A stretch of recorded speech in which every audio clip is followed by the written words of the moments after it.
कुकुर हो म्याम हजुर उसले चाहिँ आँखा देख्दैन हजुर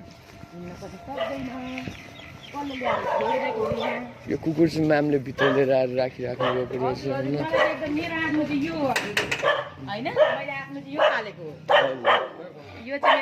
म्यामको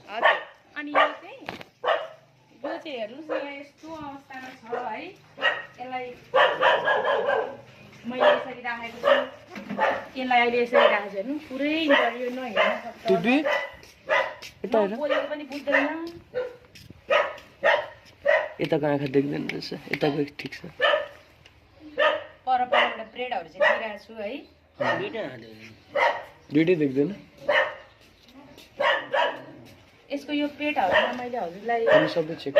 मैले भिडियो पनि बनाएको छु कि पुरै यसको पेटहरू पनि यस्तो घाउ छ बाबु म त भन्दैछु नि यस्तो सुन्न मात्रै नसकेको क्या यसको यहाँ भिडियो बनाएको छु कि मैले त्यो हजुरलाई फोटो बनाएको छु यो हरियो घरको बहिनीले हो है हजुर